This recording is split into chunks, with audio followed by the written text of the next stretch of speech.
Be still and know that I am the Lord. So I'm going to be doing this series of using up leftover orange peels. We always buy mandarins whenever they're a reasonable price, and instead of throwing away the peels or composting them, I'm going to show you a lot of different ways you can use them at home. So stay tuned for that.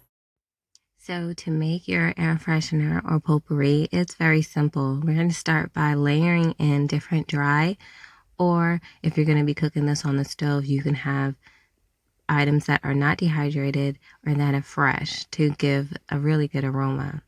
So we're going to layer in some cinnamon sticks. I have some dehydrated apples that go perfect with the seasonal vibe. I also have some leftover bits of potpourri from when I've made this previous batches. The potpourri will last pretty much forever when you have the dry ingredients, but you may just need to re-up on some of the oils.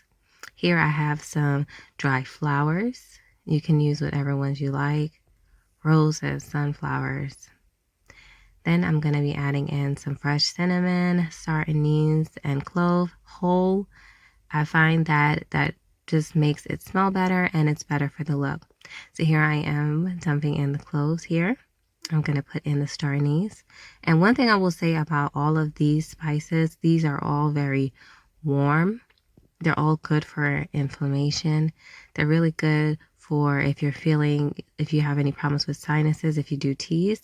And even though we're using edible ingredients here, this is not going to be edible once you put in all of the essential oils, and we're going to really put them in at a high concentration for the smell. So you don't want to eat this.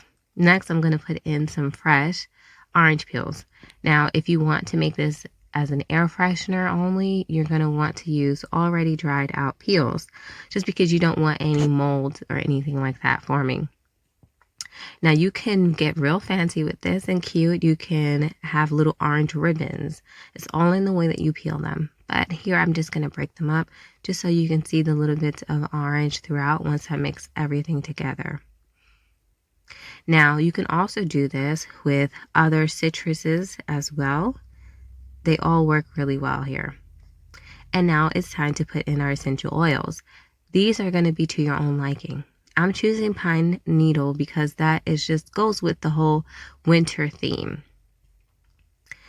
Then I'm going to put in lots of, and there is no recipe here. You just smell it and see whether you like it or not. So put in grapefruit. Here I am putting cinnamon in. Now, cinnamon is one of the notes that I really want to smell. It just really reminds me of like the fall, of like pumpkin spice. And so I'm going to add more of that. And I'm also going to concentrate more on adding in the citrus oils. Those are really refreshing. They brighten the mood, and they also are good when you have allergies and things like that. So I'm making sure I add a lot of that in there just to add, I guess, a little bit more appeal than just all dark and musky and spicy. Add in some fresh, some of the acids.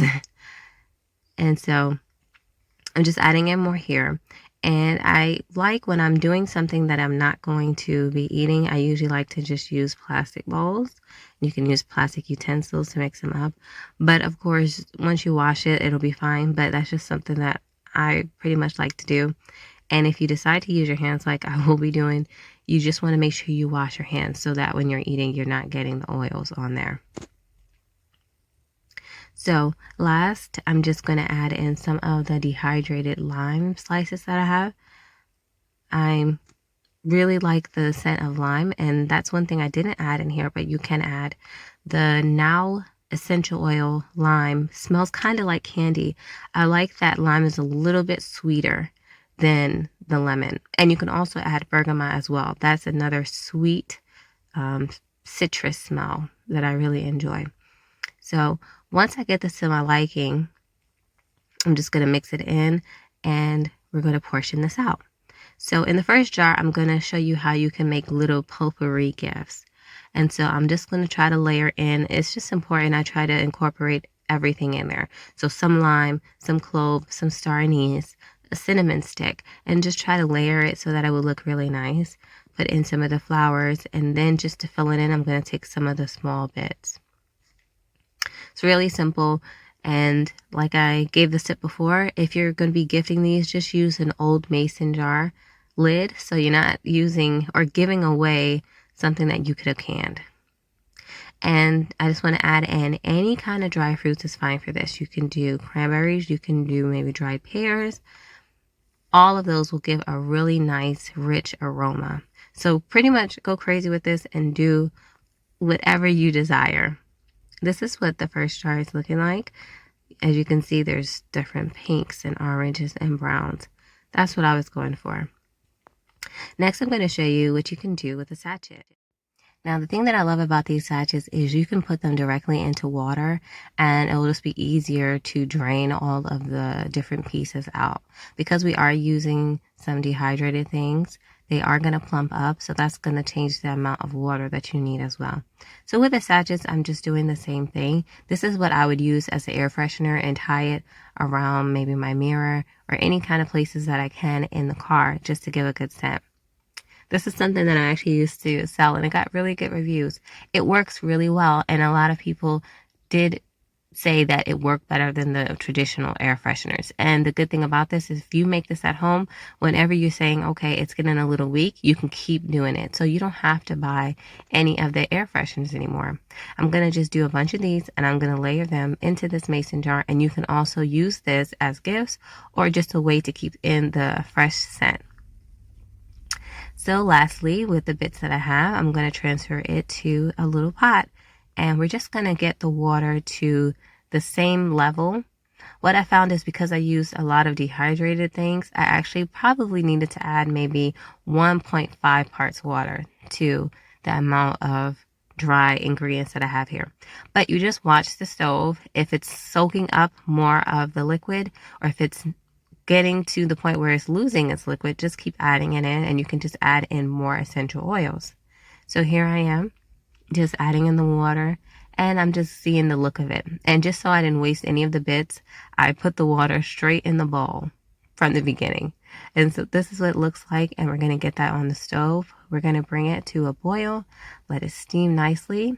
I am adding extra water to this and we're done. It's going to smell up the whole house. I hope you enjoyed today's video. Every week I'll upload videos on cooking or canning, gardening, and storage or prepping ideas. If that interests you, stay tuned. A little bit about my family. We are on a little less than 1/4 of an acre. It's on 7B near Memphis, Tennessee. I'm a stay-at-home Christian mother doing what I can with the gardening, preserving, raising animals to try to feed our family. And I bring you along with me. So I look forward to seeing you next time. Take care.